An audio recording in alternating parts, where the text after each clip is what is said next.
Vëzhgimet me kamera përmirësojnë edhe disiplinën në punë. Vënia e kamerave në disa korridore të klinikave të SHSKUK-s ka përmirësuar dukshëm edhe sjelljen e stafit mjekësor ndaj pacientëve, por edhe disiplinën në punë të mentilbardhëve.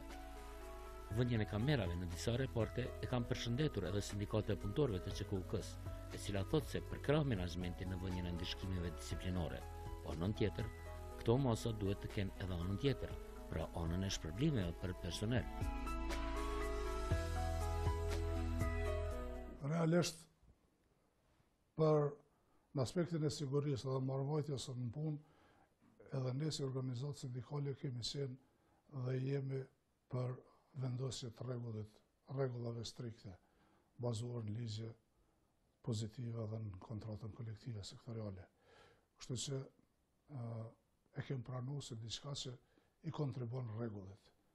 Normalisht në për vendet ku lejohet edhe me ligj, sepse për shkak të privatësisë personale në për mrena dhomat pacientëve dhe në për zyret mjekëve nuk lejohen. Kështu që e kem pranuar se diçka që vendos rregullin. Por po shpresojmë që edhe menaxherët tanë do të na kuptojnë edhe ne se përveç mosave ndëshkimore do të përparojnë edhe mosat stimulative. Atë do të pyes domethënë, po ka personel i cili për shkak të këtyre senave po ndëshkohet edhe po tani po vjen tjetër. Realisht është vendosur, ndoshta me fillimin e ndëshkimeve ka filluar të vendoset edhe një rregull.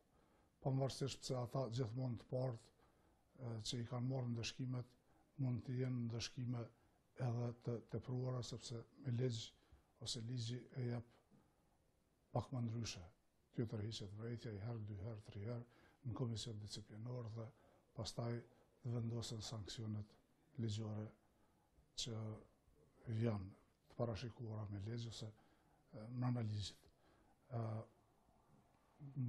E kemi diskutuar si që është edhe kërkesa jonë ka qenë që të mos ngutet në mosat ndëshkimore, sepse mosat ndëshkimore duhet të përcillen në mosa stimulative. Mosat stimulative e kanë koston e vetë. Realisht, deri sot, përveç favorizimit në kujdestari, gjithsesi si mos stimulative që janë rrit ashtu si janë rrit për me kontratë kolektive sektoriale, nuk ka mosa tjera stimulative, po hezitohet edhe në implementimin e kontratës kolektive sektoriale, dhe e cila është realisht si derivat që ka dalë pej ligjeve pozitive në Republikën tonë dhe që realisht edhe për mos implementimin e saj ka sankcione ligjore. Atë do të pyes domethënë sa po zbatohet kontrata kolektive? E cila është nënshkruar prej anës ministrit së djeshme. Ne kemi pas edhe një marrëveshje në një mënyrë gjentile që të pritet për shkak të implikimeve buxhetore aty ku ka implikime, të pritet që sipas projeksioneve buxhetore të fillohet edhe zbatimi i kontratës kolektive sektoriale. Ndërsa aty ku nuk ka implikime buxhetore, të fillohet zbatohet me njëherë. Ne po e shohim hezitimin e menaxhmentit që edhe aty ku nuk ka implikime buxhetore, po hezitohet të implementohet kjo kontratë kolektive sektoriale. Dhe lidhur me këtë çështje, ditëve të fundit shpesh në kuadër dialogut social e kemi diskutuar me menaxhmentin e lartë dhe po shpresojmë që do të reflektojnë që të paktën sa i përket orarit punës aty ku me të vërtetë ekziston rrezikshmëria, të arrihet një konsenzus gjithsesi të fillohet të implementohet dhe të fillon të implementohet për punonësit ku ka rrezikshmëri dhe të mos hezitohet që të fillojë të implementohet, ose aty ku nuk mund shteti të paguaj, sepse kuadër të rrezikshmërisë e cila duhet në të ardhmen të paguhet, ligjet pozitive të Evropës, cilat shteti jonë ka fillu të implementoj, rrezikshmëria shkon deri në 25% të pagës bazë të vendet ku kanë rrezikshmërinë edhe përkundër masave mbrojtëse ku kanë rrezikshmërinë e lartë. Kështu që për shkak të implikimeve buxhetare jemi marrë vesh që aty ku ka rrezikshmëri të lartë, edhe të shkurtohet orari, edhe të jepen ditë pushime ose pushim shtesë. Që po shpresojmë që kemi të kalu këtë situatë me menaxhmentin tonë. Këtë është që të pyesë, do të thonë, siguria në punë, me të vërtet nuk ka pos. Sigurin punë këtu s'ka pos. Në kodër të këtyre reformave, cilat po flet Ministria, respektivisht menaxhmenti i SHSKUK-s, a ka reforma një me të thella, sikur që përthuat, do të thonë, në vitën e fundit? Realisht ka fillu reformat dhe janë të prekshme në sa i përket procesit punës. Por në mbrojtjen në punë, edhe mbrojtjet nga rreziqet në punë, lënë për të dëshiruar, sepse edhe pajisjet me cilat ne punojmë dhe realisht janë parashikuara për mbrojtjen në punë, ose janë vjetruara, ose ka pozicione ku nuk janë mbuluara. Kështu që është kaptin shumë e gjerë, e cila ka dhe kostën e vetë, dhe ne me që ka fillu si proces reformat dhe kam fillu të bëhen të prekshme, nuk po kërkojmë te mundësive të Ministrisë së Shëndetësisë dhe shtetit tonë. Po kërkojmë aty ku të rregullohen këto çështje, aty ku mund të rregullohen, sepse rrezikshmëria parashikon rrezikshmëri ose cilësinë edhe cilësinë e ajrit, secilit vend të punës të matet edhe cilësia e ajrit, cilin ne e thithim, edhe lagështia e ajrit të cilin ne e thithim. Dhe nëse strikt duam që të implementojmë këto, goxha kem të lashe edhe me ambientet në cilat ne punojmë. Se lene më mos të futemi në gjëra dhe më thella, ku varësisht prej kushteve teknike të cilat janë punu këto objekte, edhe mund të dalin nga procesi punës. Jemi të shkoha pas hapi, dhe përmesim të shërbimeve shëndetësore. Këtë objekt është janë edhe ambulancë specialistik, jemi duke i bartë të radhës. Është edhe faza e fundit e bartjes ambulancave kirurgjike. Dhe normal që në çdo hapësira punuese janë duke vendosur kamera, monitorim të punës, monitorim të stafit dhe të ndonjëherë pavarësisht ndonjë edhe parregullësie, po kur është monitorimi atëherë është edhe më lehtë përcillet domosdoshmë çdo gjë. Kështu që mendoj se është duke shku puna mjaft mirë dhe ta mbajmë këtë trend dhe të vim ditë dëshira jonë që definitivisht që në sistem shëndetësor kemi një rregull, një për avancim, domethënë, edhe pacienti gjithsesi do të jetë i kënaqur pastaj. Tregoni kështu domethënë, apo ka tash pak më shumë disiplinë mundet me thonë, apo? Po, domethënë ajo është sendi bazë elementar që duhet të respektohet, domethënë, të ketë rregull, të respektohen të gjitha, domethënë, duke filluar orari, mandej oraret e punës, ambulancave, të gjitha monitorohen për cilën, po me dhënë drejtën është një kënaqësi sepse edhe stafi normal kur kanalizohet dhe i shef të mirat, atëherë janë të gjithë mendoj që po ndjekun në rrugë të mirë, janë kontribues të gjithë, ka mjaft mjek të mirë, mjaft infermierë të cilët janë duke dhënë maksimumin që të kontribuojnë për stabilizim në sistemin shëndetësor, dhe kjo dita ditës po vrehet që është më mirë dhe është mirëseardhur domethënë kur tash kemi sinjale dhe pritën edhe rritja e pagave, ajo do të jetë një ndihmës, një motivim shtesë domethënë se përket stafit shëndetësor. Tregoni domethënë për fund do t'ju pyesoj këtë, po ato suspendimet që u bënë ose respektivisht domethënë hudhja e mjekëve në komisionet disiplinore, a pat hiç ose a pat ndikim Po ka pas mjaft reagime në atë kohë, mirë po diçka që nuk bëhet qëllim shumë dhe nuk bëhet për të keq, atëherë kuptohet drejt. Nga të gjitha edhe ata të cilët mund të pësojnë domthonë që të kenë qenë cakti ndonjë suspendimi, po nuk kanë qenë qëllime ndaj personave, nuk kanë qenë qëllime duke menduar që dikush do të ndëshkohet për diçka, po qëllimi kryesor është që të ngritet niveli i disiplinës dhe vazhdoj puna normale, të mos kemi anarki, të kemi në respektim tavan të hapësirave ku kanë me punu sallat, ambulancat, këto këtë janë pozitive dhe nuk kemi ngecje këtë drejtim. Po sa i përket sindikatës, sa i keni domethënë deri diku, sepse sindikat gjithmonë do të mbrojë punëtorin, po so po shoh nuk ka reagim as prej tyre.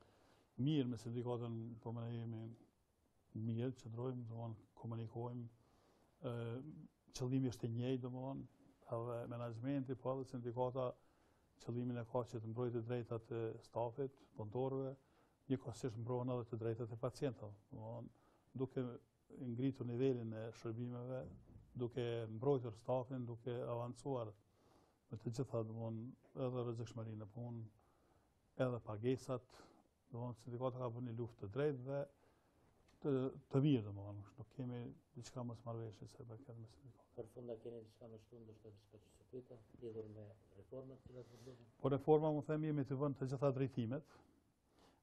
Jemi të bërë reforma edhe se përket klinikave kapitale. Shpejti tash kemi në plan të të bëjmë projekte për renovimin e komplet sallave kirurgjike. Mandej kemi edhe zhvendosje të klinikave, këtë kjo në shërbim të përmirësimit dhe funksionalizimit. Klinikën e nefrologjisë e kemi buxhetuar ndërtimi objektit aneks që do të jetë. Tani me ortopedin, përveç është projekti final, do thotë detyrat projektuese të caktuara dhe shpejti do të fillot implementimi për ortopedin e re, po me një aneksi dhe mbi ndërtimit që do të jetë. Dhe mendoj që kemi shumë projekte të cilat janë paralelisht duke ecur, duke llogaritur që në asnjë moment të mos humbim vëmendje edhe se përket punës profesionale, shpesh bëjmë edhe kërkojmë bëhen konziliume, auditime profesionale, mjekësore, që në asnjë moment pacienti mos jetë i larg mbikëqyrjes së mjekëve apo edhe rrezikimit të shëndetit. VØZHGIM-in me kamera më së shumti e ka mirëpritur klinika e emergjencës, e cila që nga ajo ditë kur më nuk ka pasur probleme. Sipas drejtorit të klinikës, më nuk ka pasur sulme ndaj mjekëve. Ministria e Shëndetësisë ka financuar klinikën emergjente aktuale me renovim të hapësirave, gjërgjësisht edhe me instalim të aparaturës dhe sigurimin e kuadrit mjek dhe infermier. Sa i përket instalimit të kamerave vëzhguese, është një komponente shumë e rëndësishme që mund të ndihmojë në identifikimin e problemeve të cilat mund të lindin gjatë ardhjes së pacientëve. Në rend parë do të identifikojë dhe neglizhencën e vetë të stafit mjekësor, po ashtu do të identifikojë edhe problemet me grupe të caktuara, se zakonisht kur ndodhin rrajet në grupe, dhe është rekomandim edhe i ombudspersonit që kamerat mund të vendosen në hapësirat në korridoret, por asesi nuk guxon të vendoset në hapësirat punuese ku mjeku është duke ofruar kujdes mjekësor apo ndonjë ekzaminim. Këto kamera shpeshherë kanë ndihmuar domethënë në gjetjen e aktorëve të cilët palët të cilët vinë kërkojnë shërbime emergjente mjekësore janë grupe të cilët shpeshherë edhe kanë ndodhur që pacientët janë plaçkitur dhe përmes kamerave identifikuese kemi arritur të zbulojmë aktorët të cilët e kanë bërë këtë veprim. Përkundër kësaj, kjo është një dëshmi që të paktën ngritë vigjilencën jo vetëm të stafit mjekësor, por edhe të gjithë qytetarëve, dhe në hyrje është shënuar vëzhgim në kamera apo të gjithë qytetarët dhe stafi janë të vëzhguar. Ne mendojmë që është një komponente e rëndësishme që do të na ndihmojë domethënë jo vetëm në procesin e punës, por edhe në identifikimin e problemeve. Apo kemi, meqense është rregull i ri, edhe besa rregulli I cili është në gjithë botën. Po ka probleme deri sot mësojnë njerëzit domethënë që tashmë mos hyjnë edhe të afërmit e pacientëve mrena, apo mirët vetëm pacienti apo keni probleme me këtë? Problemet janë ka zvoglonë dhe në kohët të fundit kemi as pak, domethënë ose rrallë mund të gjeni familjarë të cilët përcjellin pacientin. Detyrimisht ekipet e sigurisë që janë përgjegjës për sigurinë e hapësirave punuese të klinikës emergjente, të paktën ne si staf menaxhues I klinikës emergjente pas pranimit të pacientit, meqense kemi ekipet shtesë, domethënë që e marrin pacientin, e vendosin në hapësirat punuese, transferojnë në ekzaminimet laboratorike, radiologjike dhe në këtë mënyrë ne pas 2 orëve jemi të detyruar që në korridorin gjithsesi në hapësirat ku qëndrojnë familjarët japmi informata në lidhje me gjendjen e familjarëve të tyre dhe në kohët fundit e kanë kuptuar edhe vetë popullata që shumë e dobishme dhe arsyeshme ndëgjë që pranë pacientit të jetë mjeku dhe infermieri, po jo familjarët e cilët mund të pengojnë edhe në punën e përditshme të mjekut emergjent. Doktor, për fund po ju pyes, a kemi me të vërtet domethënë reforma në shëndetësi themi në vitin e fundit?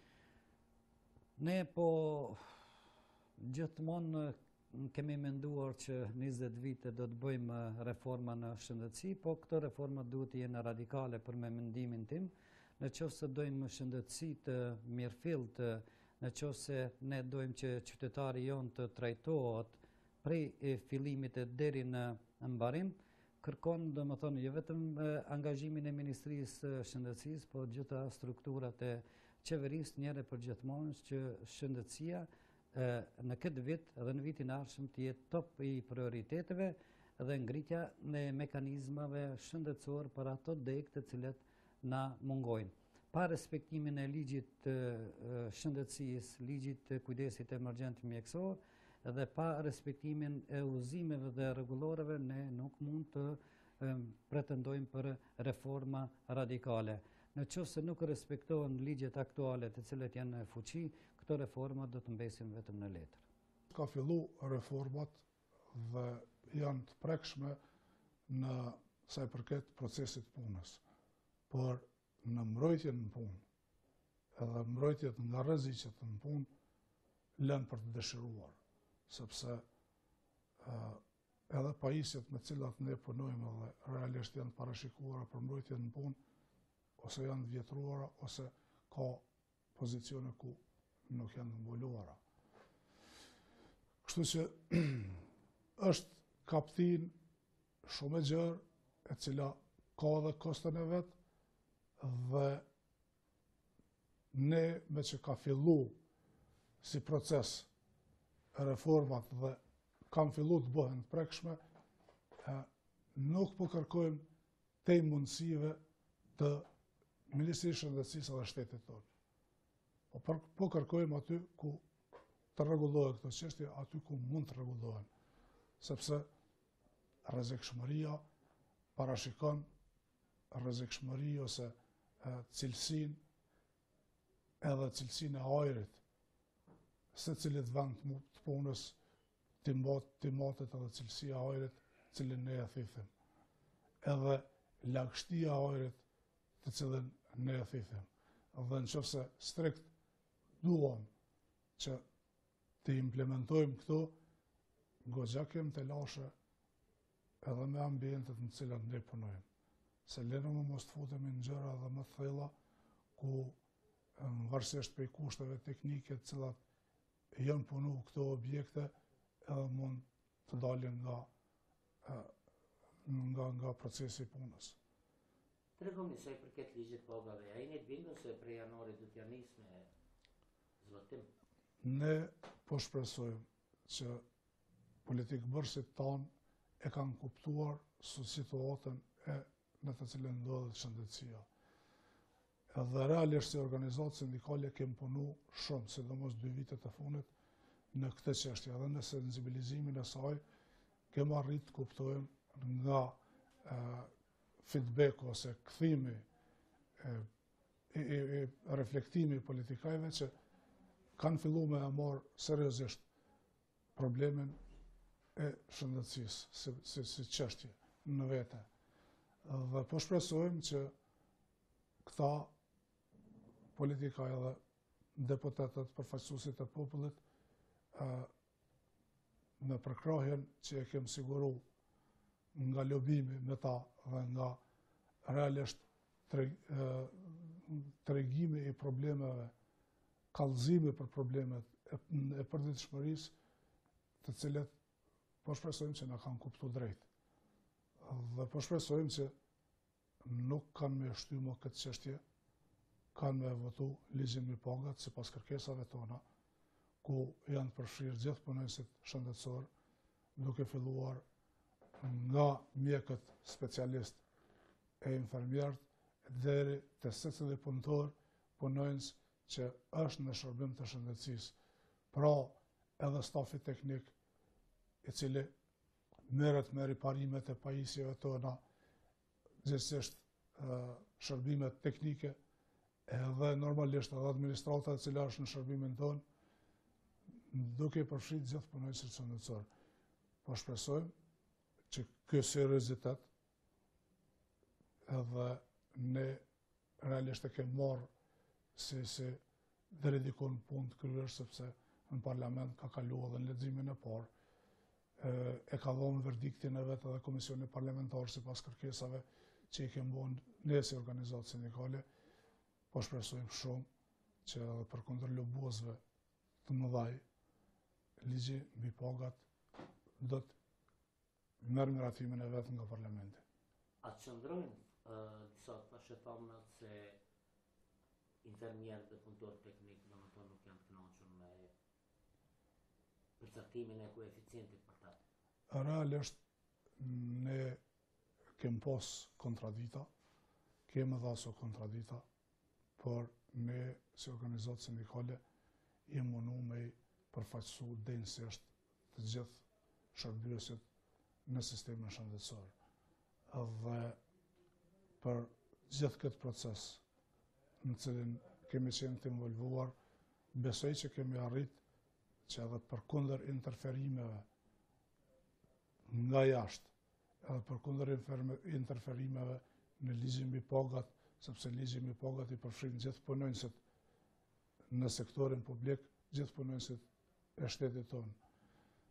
Edhe përkundër interferimeve nga anash, po shpresojmë që shëndetësia do të jetë prioritet. Edhe për arsye se tregu evropian është i hapur, edhe për infermier, edhe për mjek. Dhe neve që kemi fillu me e po mungesat cilat ekzistojnë sot në sistemin tonë. Dhe nëse bëjmë krahasime me vendet për rreth, ne kemi vetëm për ta stabilizuar sistemin, e kemi mungut 5.000 punonjës shëndetësor, duke përfshi këtu edhe infermierët, edhe mjekët. Normalisht pjesa më e madhe është infermier, po sistemi shëndetësor i Republikës tonë është mungu për këtë numër. Mosha mesatare na ka ikë mbi 52-53 vjeç, kështu që kur shihen këta parametra, realisht politikbërësit duhet mendojnë sepse shëndetësia veç është fut në krizë. Dhe duhet mendojnë mirë që punonjësit shëndetësor në shtetin tonë ta mbajnë, ta stimulojnë, ta paguajnë mirë. Në të kundërtën, realisht është kam pas thonë dikur, para 4 viteve, po e thonë edhe tash, thjesht popullorëse. Nuk ju mbetet mo këty në politikajve tonë tjetër veç me ardha ta me mojtë sistemin e me shkujt hajmalia. Ministria e Shëndetësisë premton se së shpejti do të nisë me mbledhjen e premiumeve për sigurimet shëndetësore, e më pas do të ketë edhe shumë investime, si në barna e material shpenzues, ashtu edhe në barna dhe investime kapitale. Pas një vitit parë suksesshëm, ne e dim që ende ka shumë punë për të bërë. A ka ende shumë punë për të bërë në shëndetësi, ka ende shumë punë për të bërë. Mirë pas kush nuk mund të mohoj punën e madhe që është bërë gjatë vitit parë. ndryshimet tash po vrehen nga vetë profesionistët, nga vetë qytetarët, madje edhe nga vetë deputetët opozitarë, cilët jo më larg se gjatë kësaj jave kanë përgëzuar disiplinën cila është arrit në sistemin shëndetësor. Po kemi plane për vitin 2019, normalisht kemi plan për vitin 2019. Nëse në vitin e parë kemi pasur prioritet disiplinën edhe SHKUK-ja, Qendrën e Qytetarëve të Kosovës, në vitin 2019 do të synojmë dhe do të shtrijmë këtë metodë punës edhe në spitalet e përgjithshme. Dihet që Kosova ka 7 spitale të përgjithshme ku gjysma e qytetarëve tanë marrin shërbimet atje. Ne do të investojmë për vitin 2019 kemi një buxhet substancial i cili do të na lejojë, domethënë që nuk kemi pasur asnjëherë një buxhet të tillë, do të na lejojë që reformat të cilat kemi nisur vitin e parë të shpërndajmë në gjithë territorin e Kosovës. Do të kemi klinika dhe spitale më mirë të furnizuara me barna, do të kemi klinika dhe spitale më të mira, më të denja, do të kemi kushte dhe aparatura më të mira për vetë profesionistë shëndetësor, të cilët do të mundin të kapitalizojnë punën e tyre profesionale, cilën fatkeqësisht nuk kanë mundur ta bëjnë për vite me radhë për shkak se aparaturat i kanë pasur të vjetra, furnizimet e barnave kanë pasur të mirë, klinikat i kanë pasur 8 të vjetra dhe me shumë probleme të tilla. Ju e keni parë shembullin e emergjencës, domethënë me një investim vetëm gjysmë milioni euro, kemi arritur ta ndryshojmë komplet pamjen e asaj klinike, kemi aparatura të reja, kemi vend të ri, kemi qytetarët kanë një hapësirë më të denjë të pritjes aty. Andaj këtë model, këtë rol të emergjencës do të provojmë që ta shpërndajmë në të gjitha institucionet tjera publike shëndetësore, në mënyrë që atë që u kemi bërë qytetarëve, që është shërbimi në kohë dhe falas, ta kenë dhe ta prekin në të gjithë territorin e vendit. Te do shtet të pjesëmarrëtor, shërbimi falas po themi. A ka plane për se jo domethënë edhe sigurimin shëndetësor? Mundna me thonë se si vjet do të ketë hapa drejt asaj. Po. Edhe sigurimet shëndetësore kanë qenë normalisht mos pasja sigurimet shëndetësore ka varfënu qytetarët tanë vite me radhë. Realizimi i sigurimeve shëndetësore është një prioritet i Ministrisë së Shëndetësisë. Siç e dini tashmë fond është themeluar fondi i sigurimeve shëndetësore, ka dalë në objektin e vet, kanë realizuar të gjitha hapat e parë, të cilat gradualisht do të nisën funksionalizimin e këtij fondit.